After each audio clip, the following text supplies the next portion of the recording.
What's up, y'all? My name is Su Agunloye. I'm a fourth year here, major in sociology from Long Island, New York, Lindenhurst.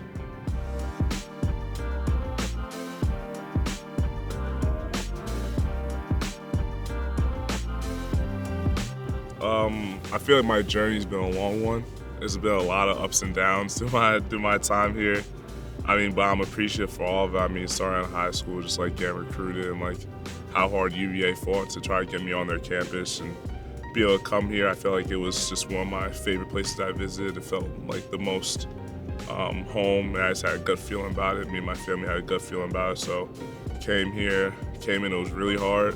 My first semester, first summer here, just coming in through COVID, doing all that, and to be able to go into the season with all the COVID protocols and stuff like that, it was a lot to take in. And it was a huge adjustment from the way I was living at home to the way I am in college now, as it would be for anyone. But I feel like through time you learn. First year it was a big learning curve. I had to catch up and understand what it takes to be a D1 athlete, especially at the Power 5 level. And once I was able to fully comprehend that, I feel like things started to get easier. And as the years went on, I grew as a person, as a player, being able to learn a lot from the coaching staff that was here first and being able to learn from a new coaching staff that came in when I was a third year. It was a continual growing experience, a lot of pain, strife, but a lot of triumph in it at the same time.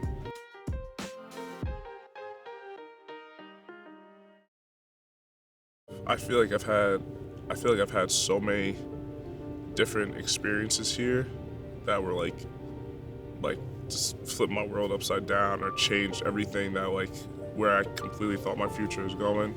Made a quick pivot, so I could go back to second year, end of the season, we're getting ready for bowl prep and everything. We find out our coach is retiring, he's leaving the game, so I'm just okay, wow, now I'm gonna have to deal with a whole new coaching staff next semester. Who's coming in? How am I gonna adjust to new people? That was huge. It's just it makes you just gotta pivot. And third year, rest in peace. I lost three of my best friends, and that was so big for me.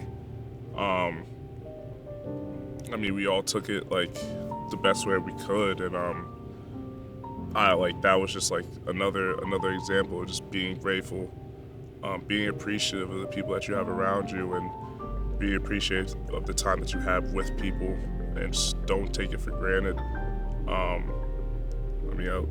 can think of all the times me, Lavelle, Deshaun, that we all had, and that was just, losing them was definitely hard. It's something that you have to go through, but I love them.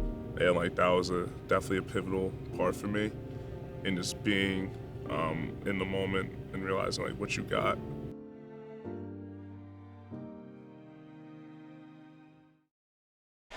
Now this is an unfortunate situation, Jesse. Su Agunloye, who just had the fumble recovery, had a good play defensively earlier too, is being taken off the field in the cart. Remember, now he ran off the field after that excellent fumble recovery, then celebrating, Jesse. Did this. Just looks like he slips a little bit. We've seen this before, right? Mason Smith last year at LSU, yes, early in the year. Martin Gramatica. It's the celebrations, and you see he's having a hard time standing up. Down he goes. He's already made a couple of huge plays in this game, too. He's got a massive impact on this Virginia defense. And when you get hurt, you're watching everything from the sideline. You're watching all your teammates strive, and you're watching all your teammates do these things, wishing that you can be a part of it. And it's just when you love the game, it's just hard to sit on the sidelines and just watch. And sometimes it's tough, but there's always someone there that there's so much support here, teammates, staff, that have always helped me through those times, and have always made the process easier for me.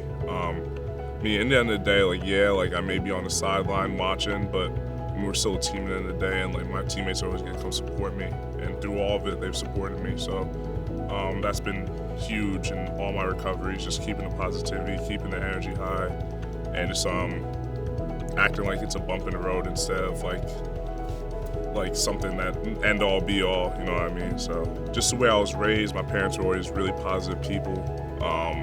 They always like told me like just that you can achieve anything. Always pumped that into me from like, maybe it's just like the way Nigerians are. Like they're always pumped like, yeah, you can be successful, you can do this, you can do that. Like always stay positive, like nothing as bad as it seems.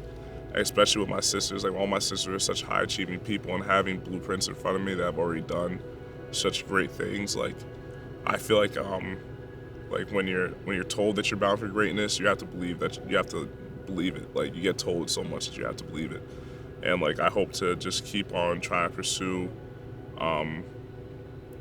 greatness in the best way that I can. And even if it's just daily little things like doing the right thing, like helping people out, just trying to keep the energy high, because I feel like energy is such a big thing when it comes to this sport, because like the lows can be really low and the highs can be really high, and it's just keeping that constant like know what you're here for, keep a good positive attitude about it, and ignore the things that aren't helping you get to where you need to be. So I feel like that's what I've learned in my time here, is like some of these things, like one day you're on top, one day you're on the bottom. You have to be able to roll with that and be able to just ignore the noise and be able to grow and get better at that through time.